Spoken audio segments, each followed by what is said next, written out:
Hello कॉन्फेक्ट्स, हम लोगों ने लास्ट क्लास के अंदर जो है स्टेट के बारे में डिस्कशन स्टार्ट कर दिया था। ये कॉन्स्टिट्यूशन का पार्ट 6 है और स्टेट के अंदर मैंने आपको बताया था कि पार्ट 6 के अंदर जो है आपका स्टेट के बारे में बात करने वाले हैं। इसमें टोटल जो है आर्टिकल 152 से लेकर और आपका जो है आर्टिकल 237 तक इसके अंदर बात होनी है, जिसमें मैंने आपको बताया था कि आर्टिकल 1 इसमें किस किस चीज़ों पे बात करनी है। हमें बात करनी है आपका गवर्नर के ऊपर, और उसके बाद जो है आपका सीएम उनके काउंसिल के ऊपर, एडवोकेट जनरल के ऊपर, उसके बाद जो है आपका विधानमंडल के ऊपर, विधानमंडल में विधानसभा विधान परिषद के ऊपर, उसके बाद जो है अगर हम आगे बढ़ेंगे तो हाई कोर्ट्स के ऊपर बात करनी है एंड देन डिस्ट्रिक्ट कोर्ट पे बात करनी है। These are the things that we need to discuss in this chapter. इतनी सारी चीज़ों पे हमें बात करनी है इस चैप्टर के अंदर। हमने लास्ट क्लास के अंदर आर्टिकल 152 से लेकर जो है, और आई थिंक मेरे हिसाब से आर्टिकल 162 तक हमने जो है बात कर ली थी। आर्टिकल 152 में हमने बताया था कि जो डेफिनेशन बताई थी किसकी, स्टेट की। स्टेट का मतलब क्या, तो स्टेट का मतलब बताया था कि स्टेट का मतलब पहले वाले स्टेट नहीं, अब की बार सरकार नहीं, इस बार स्टेट का मतलब क्या है, राज्य सरकार। ठीक है, ध्यान रखेंगे। तो जितनी भी राज्य सरकारें हैं उन राज्य सरकारों का डेफिनेशन जो है वो इसमें प्रोवाइड कर रखा है। So that is very important. उसके बाद आपका आर्टिकल 153 से जो है वो मेनली स्टार्ट होता है गवर्नर के बारे में। गवर्नर का जो कॉन्सेप्चुअल पोस्ट है वो मैंने सारा का सारा कॉन्सेप्ट आपको बता दिया था कि क्या पॉलिटिक्स रहती है गवर्नर के पोस्ट के पीछे। वो सारी चीज़ें मैं आपको लास्ट क्लास में बता चुका हूँ। आर्टिकल 153 के अंदर जो है आपका गवर्नर के पोस्ट के बारे में बता रखा है कि there shall be a governor for each state, और there may be a governor for 2 और मोर स्टेट। ठीक है, तो दो से ज़्यादा के स्टेट के लिए भी जो है गवर्नर हो सकता है। ये वाली बात भी जो है आपको आर्टिकल 153 में बता दी थी। ये सारी चीज़ें जो है मैं डिटेल में डिस्कस कर चुका हूँ लास्ट क्लास में। आर्टिकल 154 में मैंने आपको बता दिया था गवर्नर जो है गवर्नर साहब के बारे में, जो मैंने बताया था कि गवर्नर साहब की एग्जीक्यूटिव पावर्स क्या होती है। तो गवर्नर साहब की एग्जीक्यूटिव पावर जो है वो क्या है आपका, he is the head of the state. ये जो है स्टेट के हेड होते हैं। ठीक है, और साथ में जो है ये पहले नागरिक होते हैं अपने राज्य के, और सारी जितनी एग्जीक्यूटिव पावर्स होती है वो इन्हीं के हाथ में होती है। जितनी भी अपॉइंटमेंट्स होती है वो सारी की सारी किसके पास होती है, वो सारी की सारी गवर्नर के पास होती है, ध्यान रखेंगे। ठीक है ना।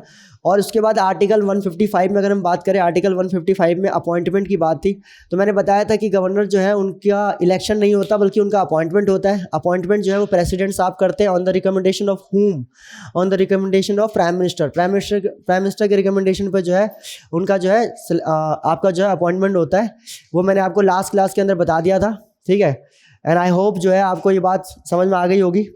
उसके बाद जो है आपका आर्टिकल 156 में जो है आर्टिकल 156 में भी आपको बता दिया था क्या, आर्टिकल 156 में बता दिया था कि टर्म, तो टर्म जो है वो आपका गवर्नर का क्या रहता है, on the pleaser of president रहता है। प्रेसिडेंट जब तक चाहेंगे तब तक जो है गवर्नर की पोस्ट रहेगी। अगर वो चाहेंगे कि नहीं ये यहाँ से हटकर दूसरे स्टेट में जाए तो उनको दूसरे स्टेट में जाना पड़ेगा। That is article 156। आर्टिकल 157 के अंदर जो है आपका क्वालिफिकेशन था और आर्टिकल 158 के अंदर कंडीशन थी। क्वालिफिकेशन में क्या बता रखा था आर्टिकल 157 के अंदर, आर्टिकल 157 में बस इतनी सी बात की गई थी, जो गवर्नर है वो क्या होने चाहिए, रेजिडेंट ऑफ इंडिया होने चाहिए, और साथ में क्या होने चाहिए आपके 35 ईयर्स की एज होनी चाहिए इनकी। ठीक है ना। उसके बाद आर्टिकल 158 के अंदर हमने क्या बताया था, आर्टिकल 158 में कहा था कि ये जो है प्लेस ऑफ प्रॉफिट पे नहीं होने चाहिए। उसके बाद दूसरी चीज़ क्या बताई थी, प्लेस ऑफ प्रॉफिट पे ना होने के साथ प्लेस ऑफ प्रॉफिट पे नहीं होने चाहिए। और उसके बाद ये बताया था कि भाई ये जो है किसी लोकसभा और राज्यसभा के जो है मेंबर नहीं होने चाहिए। ठीक है, लोकसभा और राज्यसभा के मेंबर नहीं होने चाहिए। ये भी आपको जो है लास्ट क्लास में बता दिया था। साथ में मैंने आपको ये भी बताया था कि आपका जो है ये रेजिडेंट ऑफ अ स्टेट नहीं होने चाहिए। जिस स्टेट के अंदर ये गवर्नर बनने वाले हैं, गवर्नर बने हैं, उस पर्टिकुलर स्टेट के जो है ये क्या रेजिडेंट नहीं होने चाहिए। क्योंकि रेजिडेंट अगर होते हैं तो वो क्या क्या बेनिफिट्स प्रोवाइड कर सकते हैं अपनों को, इस तरह की कोई कंडीशंस क्रिएट हो सकती है। तो पहले से इसके लिए रोकथाम की गई है। तो मैंने आपको ये भी लास्ट क्लास में बता दिया था। उसके बाद आर्टिकल आपका 159 है। आर्टिकल 159 में कहा जाता है कि अगर सब कुछ ठीक है तो ओथ दिलवा लो। ओथ कौन दिलवाते हैं इनको, चीफ जस्टिस जो होते हैं वो हाई कोर्ट के, वो इनको ओथ दिलवाते हैं। ये भी मैंने आपको बता दिया था। आर्टिकल 160 में क्या था, आर्टिकल 160 के अंदर बता रखा था कि भाई और कोई अदर कंडीशंस है और कोई अदर कंडीशंस है, ऐसी कोई सिचुएशन है जहां पर जो है आपका प्रेसिडेंट कहते हैं कि आपको कोई किसी कार्य को जो है करना है तो उसको भी जो है चाहे तो ये कर सकते हैं, मतलब कर सकते, चाहे क्या मतलब करना ही पड़ेगा। जैसे मैंने आपको एग्जांपल के तौर पे कहा था कि नॉर्थ ईस्ट में कोई जिम्मेदारी अगर अलग से दे दिया जाता है, कोई अगर कार्यभार अलग से दिया जाता है तो वो भी अगर करना पड़ गया तो वो भी आर्टिकल 160 के तहत कर सकते हैं।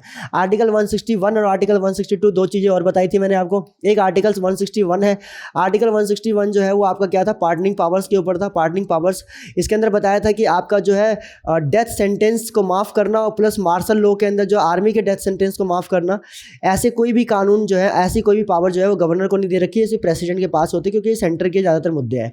उसके बाद अगर हम देखेंगे तो आर्टिकल 162 है। आर्टिकल 162 में ये कह रखा है कि एग्जीक्यूटिव जो होता है स्टेट का, उस स्टेट को एक्सटेंड कर सकते हैं, उस एग्जीक्यूटिव को एक्सटेंड कर सकते हैं। मैंने इसका एग्जांपल भी आपको बताया था, ठीक है।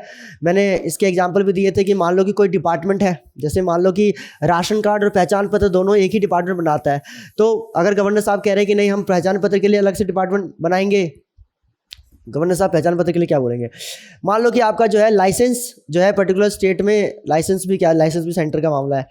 अगर मैं आपको बोलूँ कैसे, कौन सा एग्जांपल लूँ मैं आपके सामने, जैसे मान लो कि राशन का मामला, चलो छोड़ो, मैं इसका एग्जांपल छोड़ता हूँ। मैं जैसे मान लो कि कोई भी एक तरह का जैसे हेल्थ है। अब हेल्थ में दो तरह के हेल्थ हो गया। एक हो गया कि जो जैसे आपका जो है जितने भी जो इलाज, ऐसे इलाज है जिसके लिए जो है लंबे ट्रीटमेंट की रिक्वायरमेंट होती है, उसके मामले उसका डिपार्टमेंट एक अलग बना दिया। और जो शॉर्ट टर्म के हैं, जो नॉर्मल जो बीमारियां होती है, जो सीजनल जो बीमारियां होती हैं, उनको हैंडल करने के लिए एक अलग से डिपार्टमेंट बना दिया।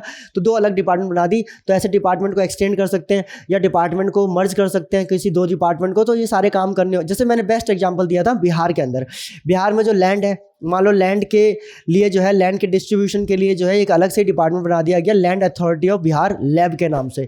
तो ऐसा कुछ भी अगर करना चाहे गवर्नर साहब, ठीक है, प्रेसिडेंट मतलब कि वहाँ के मुख्यमंत्री जी के साथ कंसल्ट करके जो है वो ऐसा करना चाहे तो कर सकते हैं, पावर है इनके पास।